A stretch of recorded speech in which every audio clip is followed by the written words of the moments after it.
the button. Oh it's my God, live. It looks we're like live. it's working. Hello, Yay! internet. Oh, I didn't even make all my screens right. How's everybody doing today? So, We're hey, live. we We're live. have Ben Yay. with us and I special didn't even guest make all my June from Nybbles and Bytes.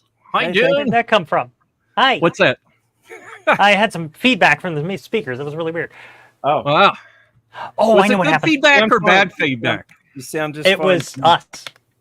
It was us It from was in the us. future. Oh, Future right. That means echoes. our sequence numbers are from the past. That's right. Yeah, we were playing TCP yesterday, so. Oh God. RST. Sin.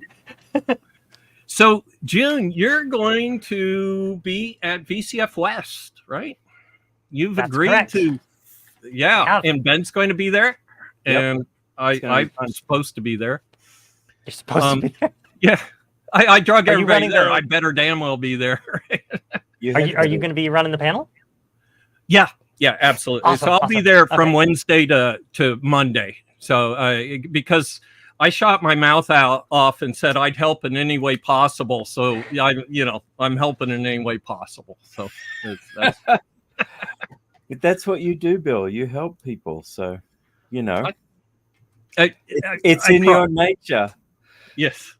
Well, there are two kinds of people: the ones that run towards the airplane crash, and the ones that run away from it. Yeah, I'm wired to just stand there in confusion. It's I always thought it was one types of people. one type's binary. Yeah. Yeah, exactly. The people who can count and those who can't. Right. Right. So, so very cool. We'll be. Who else is on our panel? We've got Dave Plummer from Microsoft. We've got Adrian Black, Master Repairman. We've got Curious Mark will be there. Jerry Ellsworth. She's done every panel I've done now, so she's as experienced. You and Macintosh Librarian we got at the last minute. So very cool. That's going to be great. So June, tell us a little bit about yourself. We were talking at the beginning here. You worked on Google Glass, right? That's right. Yeah, I worked on both version 1 and version 2. The version 2 was one that nobody really got a chance to see. Right. So it actually looks a bit like this. It's a bit more curvy than what was released. Mm-hmm. And it has a bit more functionality to it as well. You can actually remove the frame. It's kind of fragile, but yeah, I mean, it was actually designed to be more of a proper thing that people would wear rather than a piece of technology that's plastered to your face, right? So Right. Yeah, cool. I actually started out at Google doing billing software, and then later on got into the glass side because I've been hacking together my own wearable system using a personal video. I have to ask then, were you on Google Glass the same time as Jeremy Blum? I was. Jeremy? So I do know Jeremy. Jeremy. Okay. Yeah. Jeremy's another clever person who, Bill, we should try and get him, but at some point, crazy Absolutely. busy guy though, super busy. Yeah. What they've done with woodworking tools and everything's fabulous. But yeah, anyway. Oh no! He actually built the board for this thing. Okay. Yeah, June was saying before the show started. How many layers, June? I think it was something like 12. Honestly, I can't remember because it's so long ago at this point. Right. But I think it was a really crazy number. I was astonished when I saw it. Yeah. So he used Altium overnight, she was saying, to do the board. That's no mean feat. No, No, it wasn't. Taking into account crashes and all those things. Yeah. Taking into consideration, you wouldn't be using an auto router. You might just maybe auto fan out the BGAs. That would save a bit of time. But 12 layers makes kind of sense because for something like that, you're probably using wafer scale packages in it. You know what the chip packages are inside that thing? Yeah, I think we've got a few BGAs. There's definitely some wafer scale, but it's a lot of flexes as well. I would say the vast majority is flex. Very cool. The actual board that's the only PCB that I know of is like right here. Everything else is all flex. Okay. Right. Okay. But like That would this make is sense. like maybe a centimeter tall, Yeah. and like you have 3 centimeters wide, like about It's an inch. very, Like very it's crazy constrained. tiny.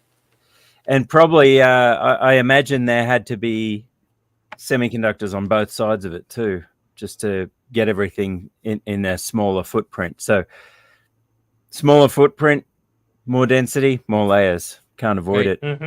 Right. But if you're going to make 2 million of them, 12 layers isn't that bad, I suppose, as long as And you it's get a good small yield. board. Yeah. Well, Yeah. the big problem with these kinds of things is more than anything, it's the optics, right? So like getting that optics path perfect and making it lightweight is always the problem. And in this particular case, we had a good way of doing it, but yeah. So I imagine you feel it because it's kind of all on one side, right? So Yeah. you would definitely feel it, but you'd probably get used to it in a couple of minutes, I imagine. Yeah, after a while, yeah. I've never tried them on. Years ago. I'll bring my pair. You can try them out. I would love to try them. They don't work anymore. All of the upstream services that I used to help out with, we shut them down recently. And unfortunately, the old glass units that we actually did release, those have all kind of like gone by the wayside because of how long it's been. I'm still trying to think. Like, as technical people, like gear enthusiasts, technologists, engineers, we're all about feeling like Terminator sometimes. We've got code scrolling up in front of one eye while we're walking through the streets with augmented reality. But I'm still trying to envision a very practical and I think it's starting to come about, more practical AR kind of use cases. But what just from being there at the time, what was the vision from your point of view? I'm really curious about that. Well, actually, it's kind of an interesting question. So the original vision was to be sort of like a way to capture life moments. At least that was the hope from the marketing side. But from the engineering side, we were working really tight with people like Thad Starner and Greg Priest-Dorman, who were part of the original MIT wearables lab. And we were trying to make this more of like an integrative thing that tied in with your life. So like you were supposed to be part of a human-computer interactive loop. And the idea was to try to make it fade away and make sure that the human-to-human interactions were still there. So that's where kind of we sort of botched the whole Hey Glass thing, or OK Glass. But the idea that we were trying to go for was, hey, I should remember this. And then the idea was that it was supposed to pick up on some prior cues and use that context to take a note for you in a non-intrusive way, instead of being like, hey, Glass, take a note. I'm not sure that idea is wrong. I think well, it's borne out from Thad's research. Yes, and I think that's what we're maybe it was just slightly ahead of time, but I think that's what we're going to get to. I mean, I consider I've got one of those dash cams in one of my cars, and it uses very rudimentary, like basically accelerometer sensors to detect if something's gone wrong and automatically back up the last 60 seconds to flash, right? So if you're in an accident, you can go back and it's tagged it. And that's a very clear-cut, easy case. I think the AI, though, and inferencing and the devices we're getting now are probably very much going to enable a lot more automation without people having to train the thing a lot or try to remember a particular phrase necessarily. Maybe it could just happen. Case in point, I've been playing with Freescale IMX93 and very low power. I haven't played with that one yet. Yeah, it's a very low power. They only just released it, a couple of months ago. It's still in engineering samples mode. but it has a TPU built in, but and then there's another one coming out later in the year, which that you can find some information on their website, but it's not fully released yet, is 8ULP. These are like little multi-core IMX processors, which are lower power than the siblings in the family, you know. They're targeted at wearables, but they have things built into the hardware that are going to make this kind of thing possible. So, you know, just imagine a multi-core CPU that's got DSP and all this other cool stuff and plenty of memory, but it can go into such a low power state that a lithium polymer battery will last for years. Nice. But still keep enough of the core running that it can detect an event and wake up and then do some quick inferencing and use very little power. So I think awesome. we're gonna get there. You know, it's just yeah. I think some of those use cases will become more clear too. But I also worked on this guy. Oh yes.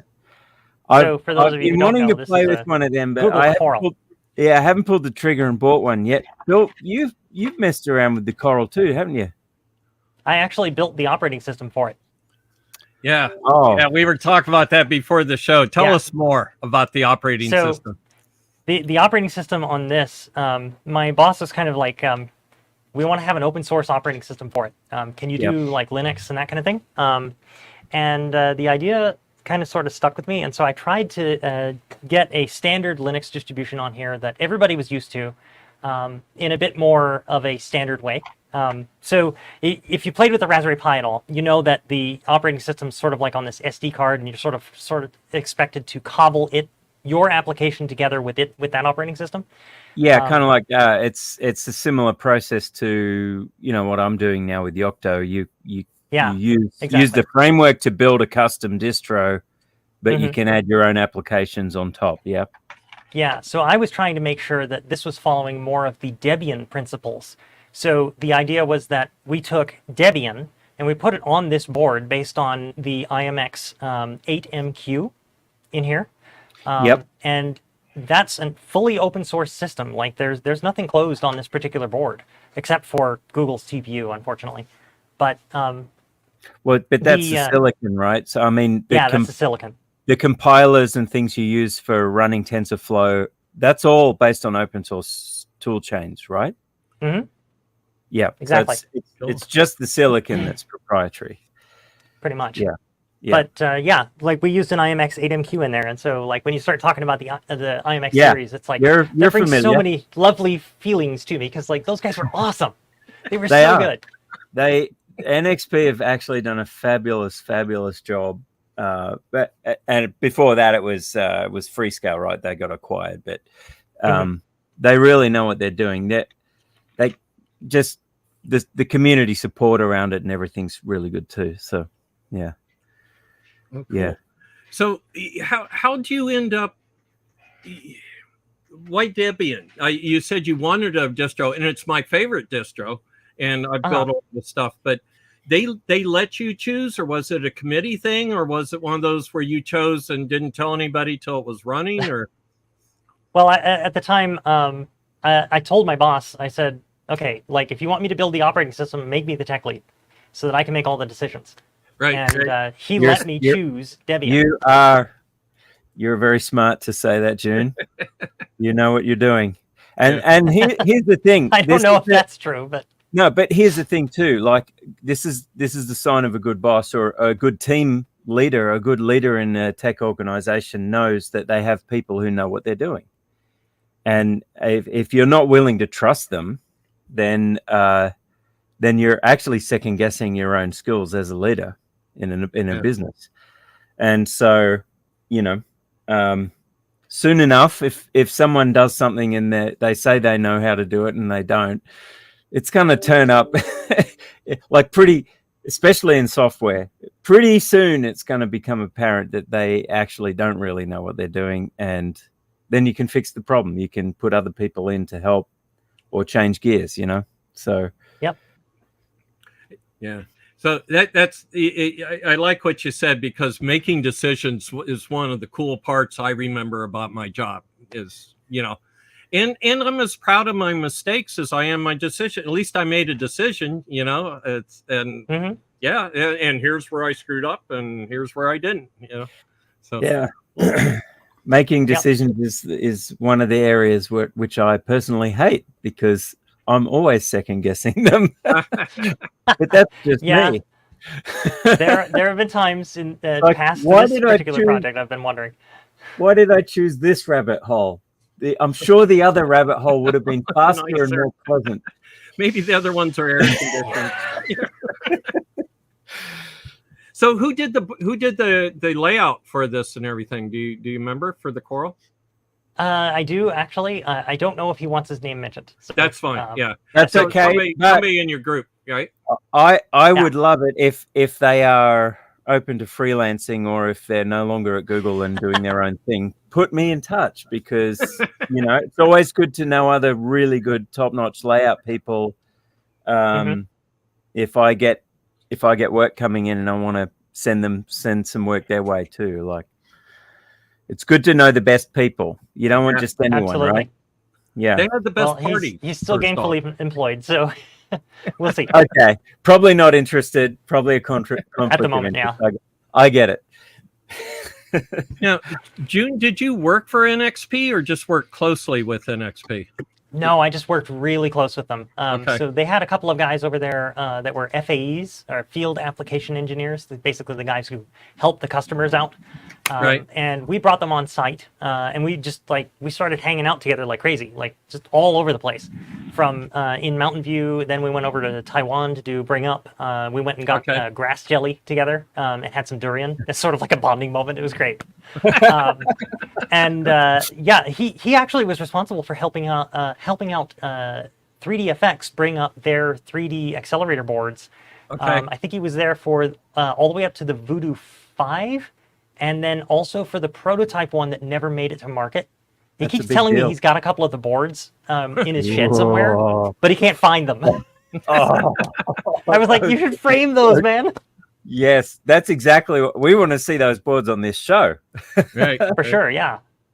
I know that feeling, though. I have a 50 caliber round around the house somewhere I can't find. And it's like, oh, I wish I knew where that was before it goes off someday. Oh, yeah. Yeah. It's probably gradually seeping in moisture anyway. I wouldn't worry too much about it. Right. Slowly becoming unstable. So entropy takes over. But June, you've also got some, like, we've spoken to you a lot lately, and again, looking forward to seeing some of what you've been working on up close at VCF West. So yeah, everyone. Well, unfortunately, I'm not going to be exhibiting. Yeah, but that's okay. We can at least you can show us photos and stuff too. I mean, I know it's a long way. Are you in Texas as well? I am in Texas. Yes, you are in Texas, right? Yeah. Yeah. So it's a long way to lug a bunch of stuff. So I get that. It's probably better to fly. Well, I mean, that's a lot of stuff behind me, and then there's some more over here that was in the live stream photo. Yeah, and it's almost as much of a challenge choosing what to show and tell versus just bring it all. So, well, okay. Yeah. What have you been working on lately? So what I've been working on lately, besides that, is, please excuse the mess. Hey, it's sign of productivity. So this is my Heathkit H11A. I had this up at VCF Southwest. And somebody approached me there, said that he had a paper tape punch specifically for it. And so that's what's on my bench right now. And you can see this is like a really, really crazy paper tape mechanism. And it's totally out of line with what most of Heathkit's projects were. Like, if you look at this thing down here, this was their typical product. Yeah, clock, right? Like just a simple clock. It's just, wood grain. You got a few switches here and there. That's probably PMOS. Yeah. Yeah, I don't remember offhand. This was actually a project that my dad put together, which, it's pretty cool. But, It's awesome. then you come up to this kind of crazy thing, and it's like, what on earth? So I got this, and then on top of that, I got also a paper tape software library for a PDP-8. And the same guy, by the name of John, gave me a ton of additional notes and stuff, as well as Mylar tape, which is what you use for really preserving the program that you end up storing. Yeah. And then, as well as all that, he gave me a bunch of his programs and Mylar tape pre-punched with stuff on it, like LogSim.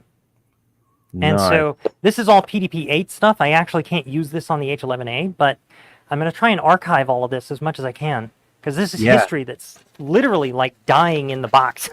Right. And so those tapes are compatible with the tape reader, at least, right? Yes. Yeah, So they all use a standardized format, so yeah. Right. And the tape readers were optical, I assume. Well, yeah, absolutely. In this particular case, it was. So if I turn it on, I don't know if this is actually going to do anything, but you can see up here there's a light bulb. Yeah. So and this is that light bulb. a puncher and a reader, right? Puncher and a reader. Yeah, that's right. Yeah. And actually, let me turn up the exposure a little bit, maybe. Where's the thing? There we go. Yeah. Yeah, so see that glowing in there? Yeah. Right there. And the trick with that is that they had to align that filament a specific way. So like the manuals actually tell you to align the filament horizontally. Yeah. Because there's a whole bunch of sensors down in here. And I don't want to put my hand too deep in this because there is actually live voltage in the machine. And it does work. I've had it punch. Like if I turn it off, you can see the punches actually engage. Yeah. Oh, there we go.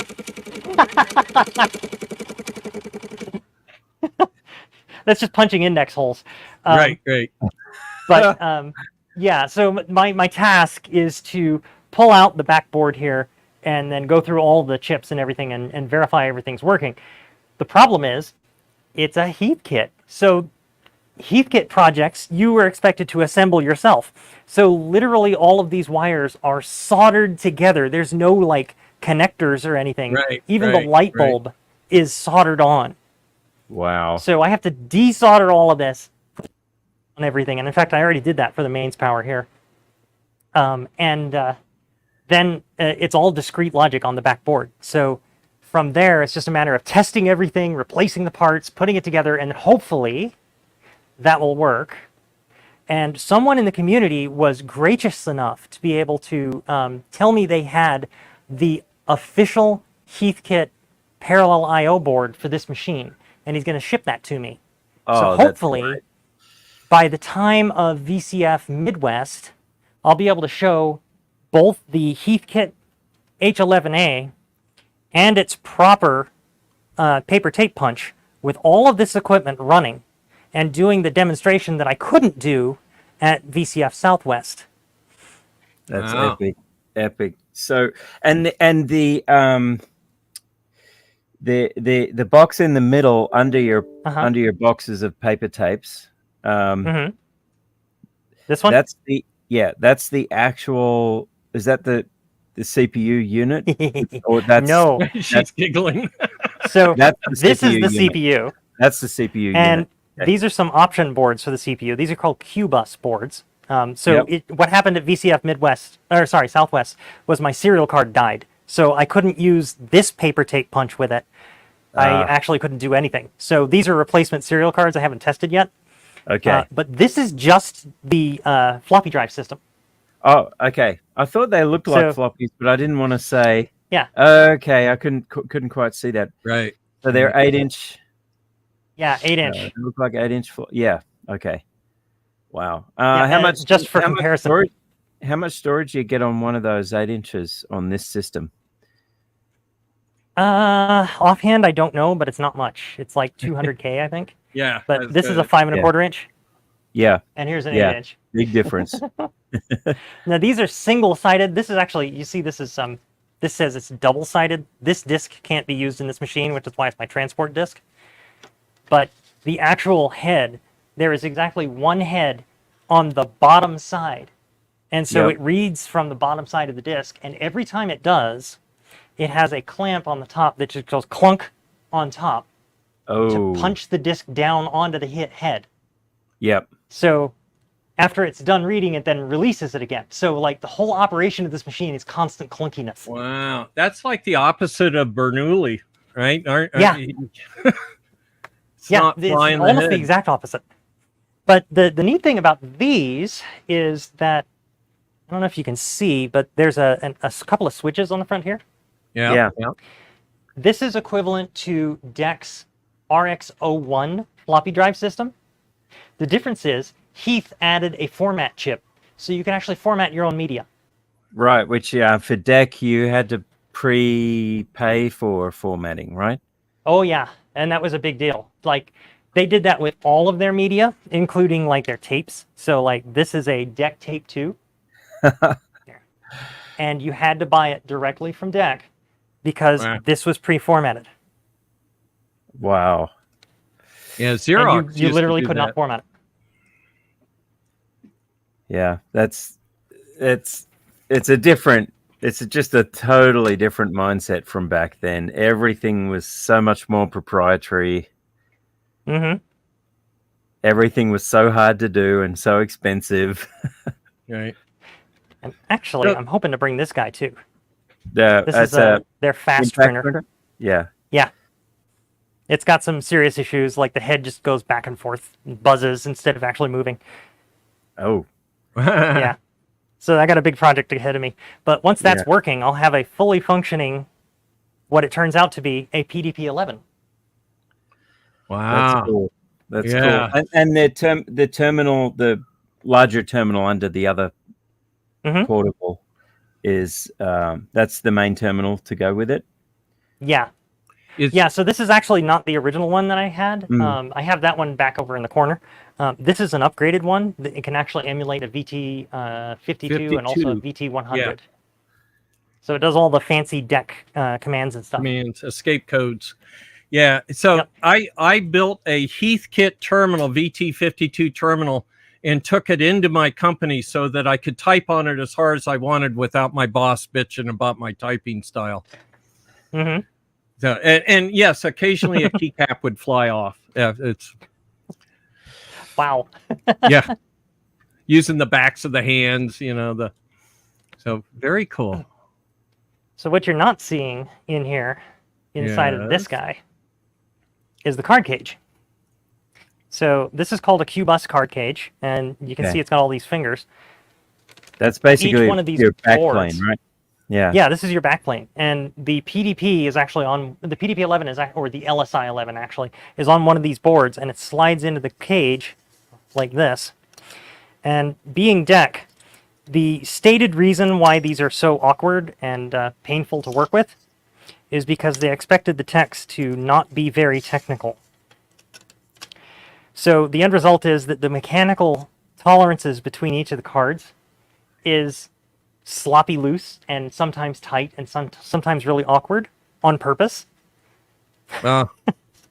But inside this machine, it makes it extra painful. But I started playing with this, and I started playing with this, and I was like, you know what? I really need something like this. Oh, come on. Where on earth did you pick that up? Yes, I want to know. This is courtesy of a guy by the name of Some Computer Guy. His name is Eric. He's in the Classic Computers Discord and is a good friend of mine. He didn't tell me that he had one of these until after VCF Southwest. And so he had it in one of his storage units because he didn't have any more room in his garage for these machines. And so he put it out in the storage unit and then told me about it. And it's like, well, I got to get one of these. So the story is that my dad and I had just the frame and the center CPU in our garage for years but we didn't have any of the cables to actually bring it up. And so here's this cage and the PDP-11 along with some disk packs for the hard drive here. And I couldn't say no. I had to go get it. That is cool. But, yeah, it's the full freaking thing. And yeah, Wow. It's heavy. It is freaking heavy. Like, is it 220 volts? no, it's actually 110. Wow. So here, Oh, look at all that, the gold flashed steel. What is that? That's cadmium plating? Cadmium plated, yeah. Yep, Yeah. cadmium plated. It's like telco grade. See if Yeah, I we can drop couldn't my use camera a little cadmium bit. plating in the food industry. It's toxic. That's what I heard. Yeah. So what does this give you with the LSI 11? Well, this actually gives me the ability to run stuff more modern than what I have. So the LSI 11 is equivalent to a PDP 1123, if I remember correctly. This guy is actually the equivalent of a micro PDP 11 or a PDP 1153. Oh, so built it can in, do right? up to and it can do like 4 megs of RAM and also a private memory interconnect. It can do 22 bits on the back plane, so you get plenty of address space. And it can do crazy things like interface with RLO2s and tape drives and all kinds of other crazy stuff. That is very cool. And I can imagine too, like even beyond getting it working and having fun with it. Yeah.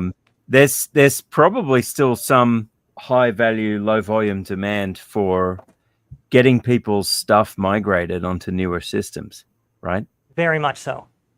Very much so. So you'll have what's needed to be able to like have a very highly specialized service you can offer people with this. Yeah. Yeah, that's for sure. Basically, we have this I don't know, flight booking system that's still running, and our PDP-11 just died. Yeah. After 50 years or whatever. And well, I know that the guys at VCF East do tape reading and restoration and stuff for people. Yeah. Oh, yeah, that's actually kind of a problem because, dang it, I forgot to bring any.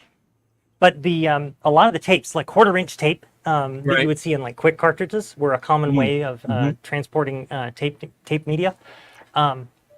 Those have a rubber belt in the inside, and the thing is that rubber belt expires. Right. yeah, It rots. it's gonna Dry perish. rot. Yeah. And the worst part about it is when it expires on those, the belt is actually in touch with the media. And so if it goes gummy, then it just rips the media With the apart. media. Oh. Yeah, and there's no bringing those back. Yeah. Yeah. Again, opposite If you're lucky. of Bernoulli. Bernoulli. Yeah. Well, yeah, So- Bernoulli was like, they just used the Bernoulli principle to suck the head into the media, right? Right. Fly it. It was really cool stuff. But the RLO2, the heads actually have to fly. They ride on a cushion of air. And so you end up with this massive filtering arrangement inside the machine. Yeah. And in fact, you can see some of it. Like that's what this fan is all about. It's actually to force air out. Usagi was doing that with the Centurion. He would filter the air for an hour before spinning up the discs. Yep. And you have to do that because these disk packs are exposed, and any amount of air or any amount of dust in there Right. will cause Wedge. the head. Well, it doesn't wedge it. It actually causes the head to bump up and then slam down. Slam down. Oh. It Yeah. tripped over a hair. or something. Exactly. That's exactly what it is. Oh, that's cool. Well, this is Yeah, why but this is an the RLO2. I think he was using something else, like a Diablo or a Phoenix, something like that. Yeah, I just remember him. He was kind of there, like, okay, as he's bringing it up at East. Yeah, Yeah. that's so very cool. So I'm trying to think of a good question about what can you do with the deck. Right. Well, there's a number of things you can do, actually. So one of the things I was hoping to do, at least not what's specifically about the PDP-11, but I do have a VAX here.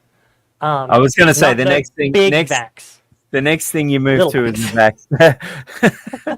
I actually started with the VAX first, but yeah. So I've got a little VAX, and I was going to use that as a server-side system for the game that I'm planning to build for the Commodore 128. Okay, there's a cool thing to do with it. Thank you. Ooh. Okay.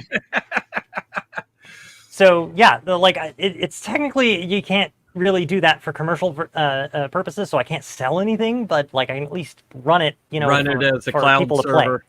Yeah. Yeah, exactly. So yeah, I was going to write it in VAX Basic, because VAX Basic you can tie into the TCP stack, and then just serve a service directly off of your VAX machine. Oh wow, wow. I was reading some time ago. I just brought it up again because I was thinking about that after just the comment Bill made that they just kept one thing DEC did that was really fascinating and cool as a company was they kept taking something that was really big and just putting it all on one chip, and then they'd build something big around that, and then they'd put that all on one chip, and then they'd build something around that, and then they'd put that all on one chip. So they maintained some software compatibility over the years, particularly with the VAXs. And I want to say they ended up making a kind of desktop VAX system at some point, right? Oh yeah, that's they did. Probably the one that you have. That's the that's the one. The VAX. No, what I have. They were called VAX stations. VAX stations. They were called VAX stations. Yeah, that's right. I have 2 of those in storage. But that's not the one I'm talking about. I actually have it's called a pedestal VAX, also known as a BA213 chassis. And it's a big square thing that stands about, I want to say about yay high. You can't see that really. It's like 3 feet tall, I want to say, on casters. Okay. Just tall enough to be awkward to put your feet on it. Exactly. But you can put coffee on it probably, and it'll keep it warm and stirred. Well, if you put a VT420 on it, the single little monitor terminal on the top, it looks kind of like a really silly looking robot. Don't put the keyboard there, but like you got this head that just sort of sits up on top. Hey, there we go. There's the competitor to Mackie. It's Vaxi. Right. Yeah, we were talking. Macintosh Librarian has a Macintosh that is her co-host, and June and I were going to steal it and replace it with a C64 with googly eyes.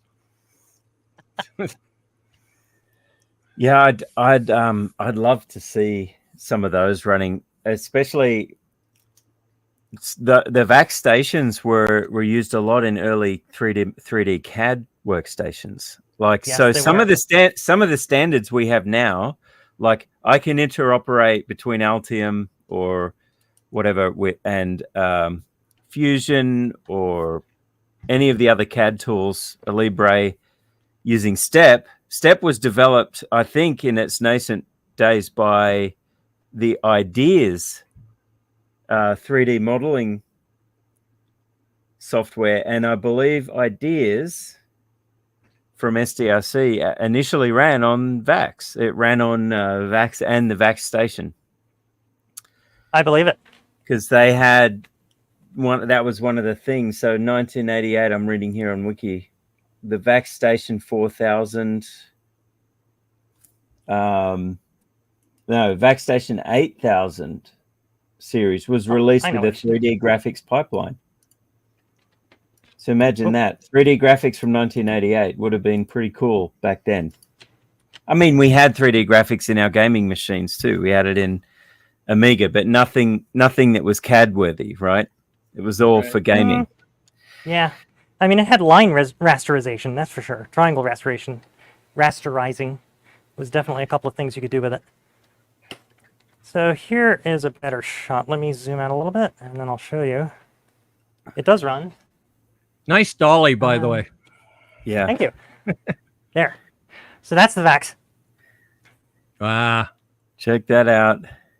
Yeah. So this thing is this super, super weird thing. So sorry, my lab is still a mess because I'm going to VCF West and Midwest. So it's tidier than mine, and I like that you have a trombone in there. By the way, that's very cool. Hey, I play. Do you? I played trombone a little bit for a while. Oh, I didn't know that. I thought you were a violinist. My mother wanted me to be many things. I probably still have a lip. Yep, my armature's still there. Every once in a while, you'll find me playing like the DS9 theme song because there's a lot of trombone in that. But speaking of CAD, there's another machine in here that you're probably interested in, Ben. Oh, yeah. And it's that thing right there. Oh, yeah. So that, for those of you that don't know, that is an HP 9300, and it was specifically designed to do things like engineering and CAD work and stuff like that. I've got a couple of mice there. What I don't have is the dial box. And it was a really weird... Yeah, it sits right alongside your keyboard, plugs into the HPIL bus, which is where the keyboard and mouse go. But it's literally a box of little dial controls, 9 dial controls, and you could program those however you needed to use them. Oh, that's cool. Like a potentiometer box, basically. Yeah. Like a MIDI exactly controller, essentially. Yeah. Mm-hmm. I love that. Yeah, I've never even heard of those. And so they purpose-built that for CAD, but had they... Because HP kind of had some CAD for electronics, but I wouldn't have thought it was for any particular workstation, because that became Agilent and Keysight, and now it's Pathwave ADS, right? So that's schematic and spice simulation and finite element analysis, electromagnetics. But I would have thought their target for that market would have been more generic 3D and finite element modeling, stress analysis, mechanical kind of stuff. So I'm curious what software ran on it, or if did it run a generic operating system like Unix? It did. Or okay. Yes, it actually ran HP's Unix. Oh, HP. And actually, HPUX. Yeah, HPUX. Yeah. And it also runs HP Basic, which is also known as Rocky Mountain Basic. And that's like that's its native operating system. So like Tech Tangents has a video on this. Why do I know that name? Tech Tangent? Oh no, the Rocky Mountain Basic. I remember that. Well, because is that the same Basic or an earlier variant that Mike Fikes was using on his HP calculator? Desktop calculator, the 85. Not the little one. He got this. It looks like what I don't remember what it's called. It's the HP 85 thing, right? That run Basic. No. Not a that kind of, not a handheld calculator. It's a tabletop. No. As a tabletop like instrument. It's for one of them. That's it. That's it. And that runs that same Basic or a similar thing. So you can drive instruments from it. The idea is it's lab automation, right? Oh yeah. Absolutely. Yeah. And in fact, I have the card Mike went and got one after watching Curious Mark. This cable. Yeah, that's it. It's called HPIL. HPIL, okay. So it's not HPIB. Is that a very... no, it is HPIB. Sorry, that is correct. Okay. Yep, pull it back a little bit. There it goes. There it is. Yeah, it's like this Centronic style thing that's on all the oscilloscopes from the back in the day. But little known fact, this is based on, or rather became, an IEEE standard. It did, yeah, this 488. And that's what IEC on the Commodore is based on. Right. Here's my IEC cables from the day. Yep. The Commodore PET uses this connector. Yeah. Is it fully compatible though? Like so electrically, handshaking matches? They are. I think they are electrically. I don't know if the protocol is. I don't think the protocol is. because I actually borrowed a GPIB or IEEE 488 printer from some computer guy, and my theory was to try and get that to work with the HP85 and print out that way. Yeah, it's a USB, nice. Yes. I have one of those myself, but unfortunately I chose the wrong one.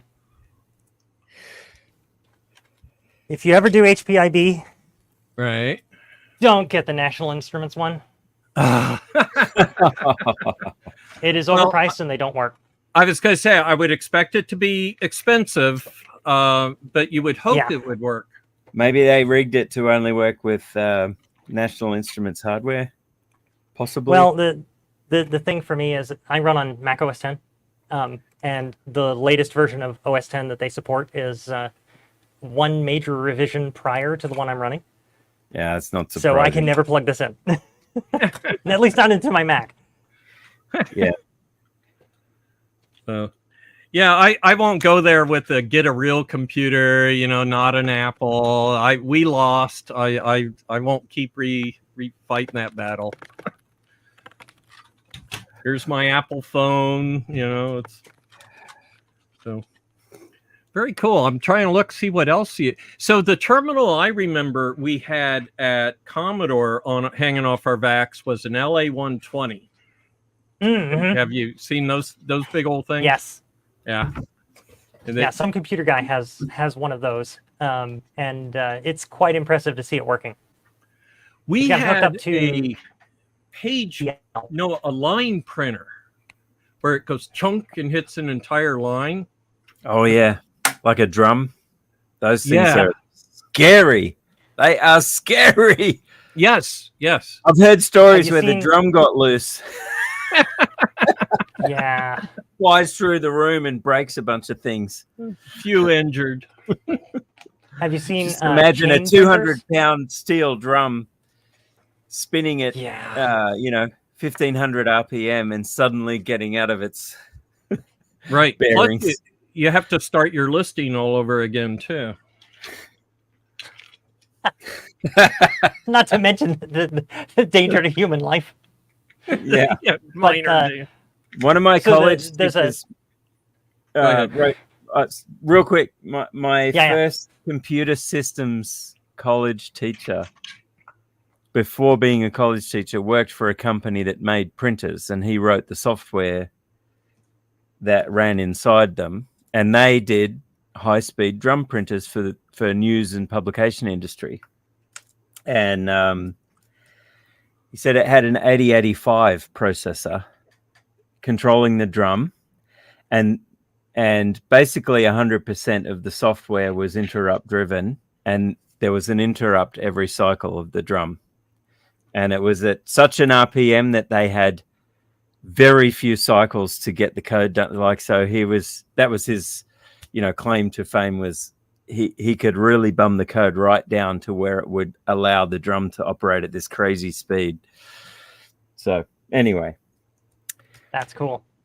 That's like hardcore stuff. That's like software engineering history. Because I remember there's like a mythical story of a programmer working with a magnetic drum and aligning his software just at the right places on the drum, specifically to be ready whenever the hardware was ready. Yeah. And nobody could figure out how it worked because of how his code was just like splattered across the drum. Right. Yep. Just totally finely tuned. And that sounds like the cassette drive on Commodore, early Commodore stuff. Yeah. Yeah. The cassette drive on the Commodore stuff, Chuck Peddle supposedly spent 3 months with an oscilloscope, writes this thing that nobody else can really follow and everything. And it was so good that you could actually put your finger on the capstan of the tape and it still work. Wow. Unfortunately, then that meant that Commodore thought that we didn't need floppy drives because we had such a good cassette drive. Right. So had we had a crappy cassette drive, maybe Apple wouldn't have had the first home floppy. But yeah. Well, it doesn't help that your CIA had problems too. Do you know the full story? You're talking about the slow serial bus at the end of the day. Yeah. There was something about the bit shifting going screwy. So they were going to use a hardware shift register, and it had a glitch when it turned from input to output. A node would get charged, so when it flipped it over, it hit the bus with a pulse, and everything would lock up. So so functionally it's okay, just nobody thought about this floating node.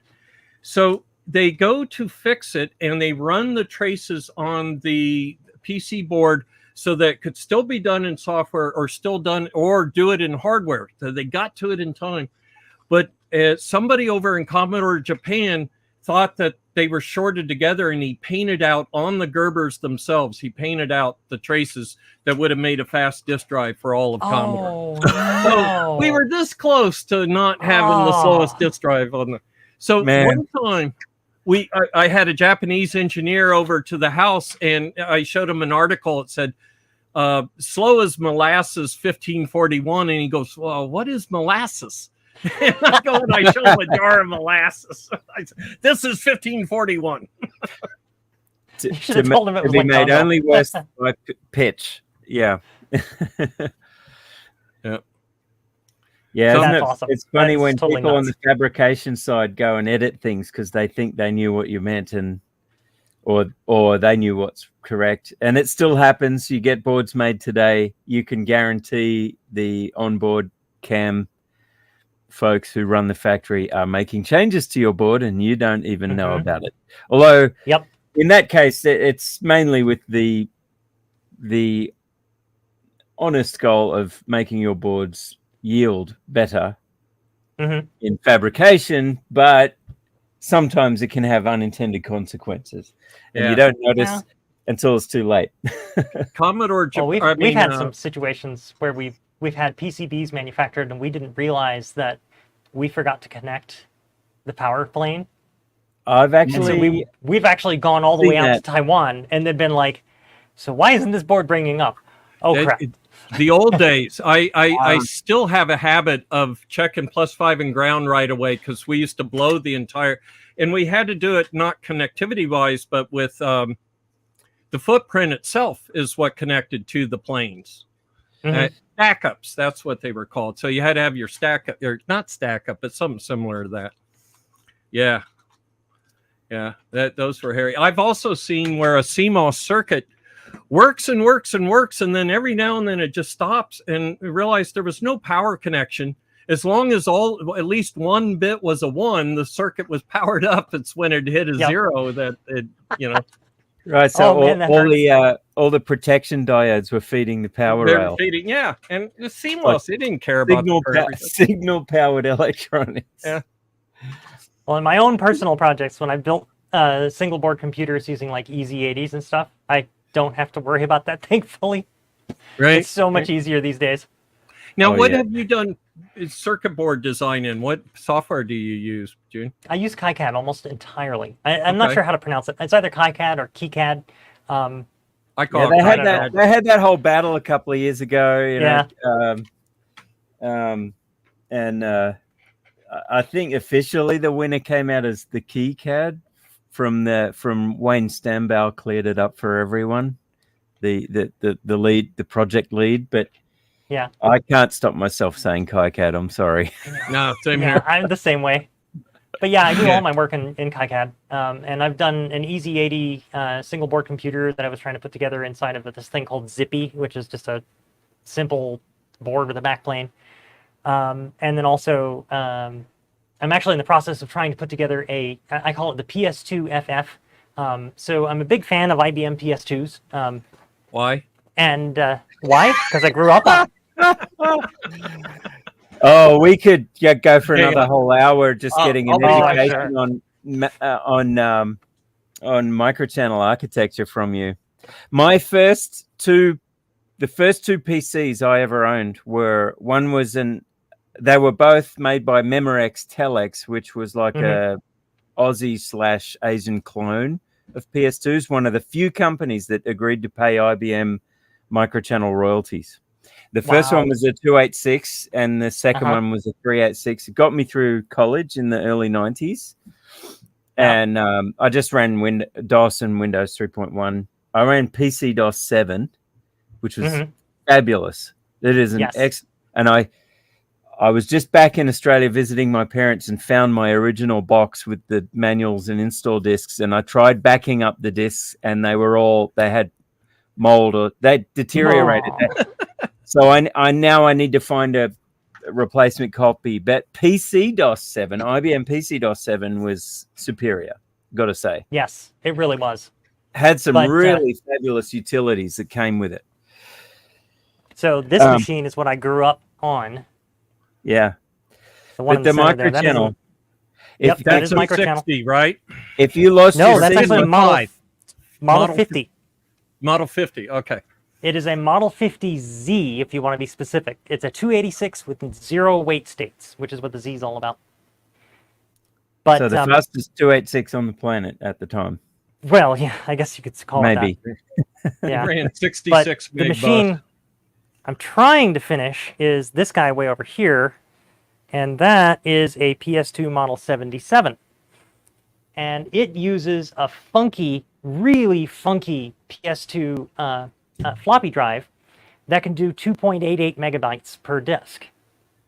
So I've actually been trying to build a board that interposes between the floppy controller and the a Gotek, so that I can make the Gotek fake out the system and pretend like it's a 2.88 meg floppy drive. How are they getting the added density? You'll have to ask an IBM engineer. It's not documented anywhere as far as I know. It's not a joke. They're not just using unused parts of the media and stuff like that. They're actually bit stuffing something to make it compressed. Yeah. Wow. It's possible they decided to go from horizontal to vertical orientation. I really don't know. Yeah. Yeah, maybe they had a special heads and extra run length compression and probably a bunch of stuff they're doing on the fly, right? Yeah, they were very clever. They were exceptionally good machines, better than ISA Bus when ISA was 16-bit. Yeah. But just never went anywhere because they insisted on the royalty payment instead of keeping it open. Yeah. You know, so who knows?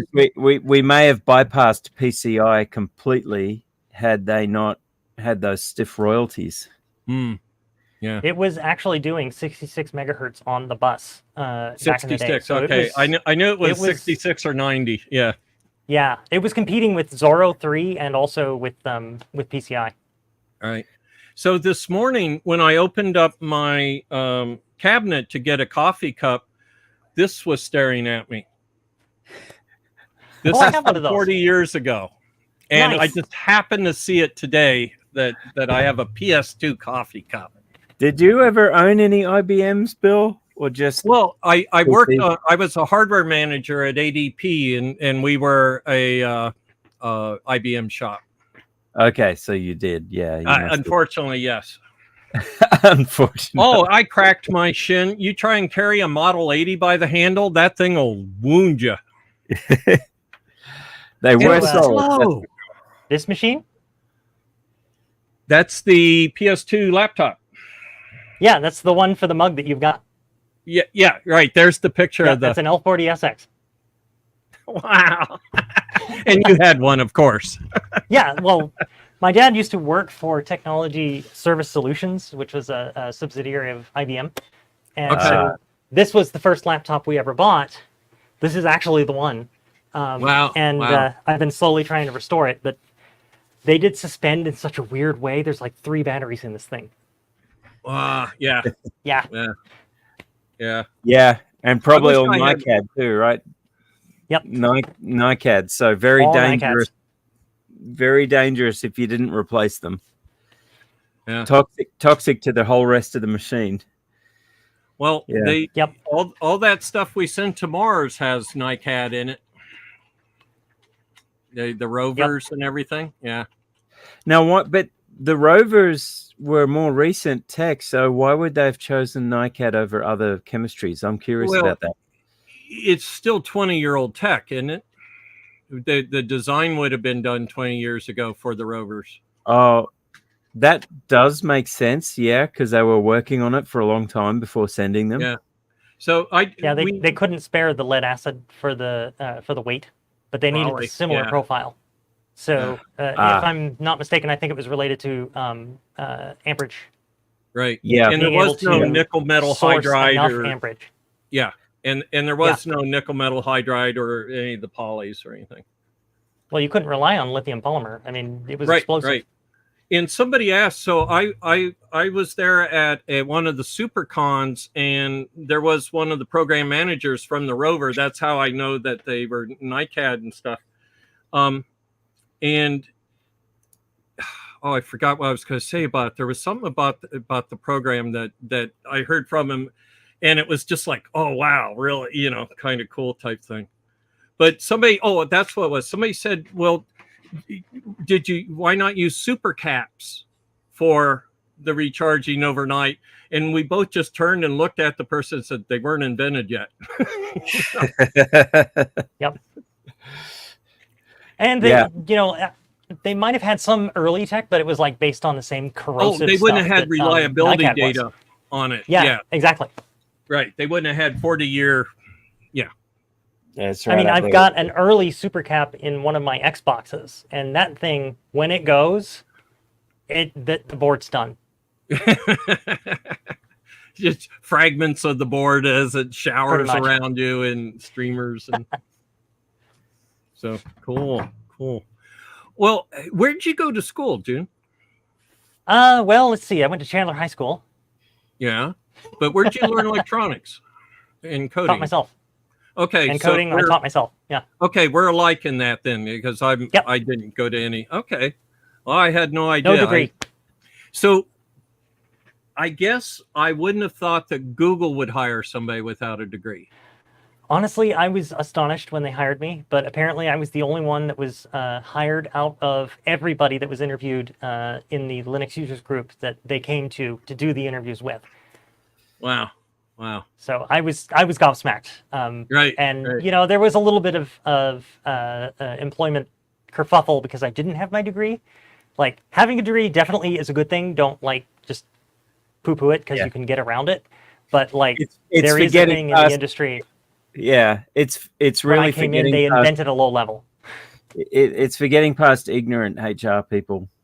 Yeah. If you meet hiring managers and you talk to them and they know, it doesn't take long for them to know what you're talking about. Yeah. And that you'd be a good fit, or not. So I mean, the real key is no people who are hiring, not their HR people. Yeah. Well, congratulations. You can always work around that. So thank you. Yeah, congratulations on getting into a field that you're passionate about. Yes. It's like you kicked in the door and made a nice home for yourself. So very cool. Well, I've tried. Yeah, and there's no water standing on the floor of your lab today. Yes, that is true. I managed to solve that particular problem, thankfully. Not without a lot of backbreaking work, but yes. Right. Thank God. And my last flood, I lost my from the 70s. I had my cross-reference book of all the SK and transistors and everything, and I had it sitting on the floor. An idiot. Oh, that hurts. Oh, yeah. It's this fat now. It's swollen. Just swole up. Could you still separate the pages though, or did the pages glue themselves together? Oh wow! Oh, my God. It looks like an ancient tome now. Yeah, that's amazing. Oh, look at the mold growing on. Oh no! Yeah. Oh. I think something just escaped from that. I'm not sure if it was a bug or spiritual. So, very cool. Well, again, June will be with us at VCF West. All three of us will be at VCF West August 4th and 5th. That's only about 3 weeks from now, right? Yep. It's coming up real fast. Better get my cleansing better. And then the summer's Make sure you over. get tickets. It's not like Midwest where you can just get in free. You have to pay for tickets. Yeah. Oh, Midwest, right? Because Southwest Midwest is free. Yeah, Southwest you had to get tickets. West, you also have to get tickets. And yes, you we will, do. and because it's in the Computer History Museum, of course, it's well worth it. You'll not just get to meet some great people and attend some fabulous talks and see what people are working on, and how they overcame ridiculous battles. Yes. You also get all that computer history you can soak in while you're there, so it's definitely worthwhile. Right. So very cool. Well, June, I want to thank you for joining us here today, and I want to thank you for agreeing to do one more VCF. It'll be fun. And we'll be here. Ben, I don't know if we're shooting next week, but maybe we will.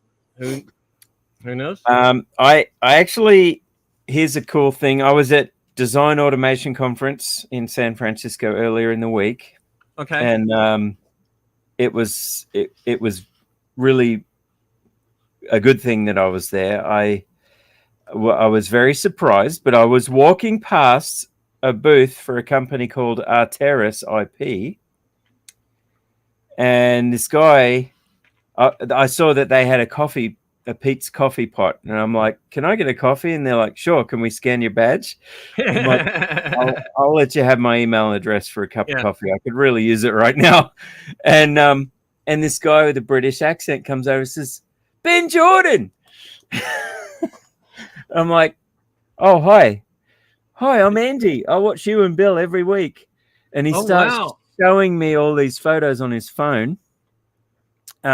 He's from Cambridge, and he knows Jonathan Pallant, and he's got basically what appears to be one of every acorn ever made. And I'm like, hey, do you want to jump on with Bill and I and share the community what you've been working on? This is cool stuff. And he was very enthusiastic to do so. So I will follow up with Andy Nightingale, and see when he might be able to join us. Whether that's next week or sometime later, we'll find out when. But one way or another, we'll have a show coming up soon. Right, and I do want to get Eric from VCF West and maybe Jeff on as we get closer to VCF. So very cool. Yep. All right. Well, everybody have a good weekend and a safe weekend, and we'll catch you here next time. Good to see you. See you. See you around. Bye.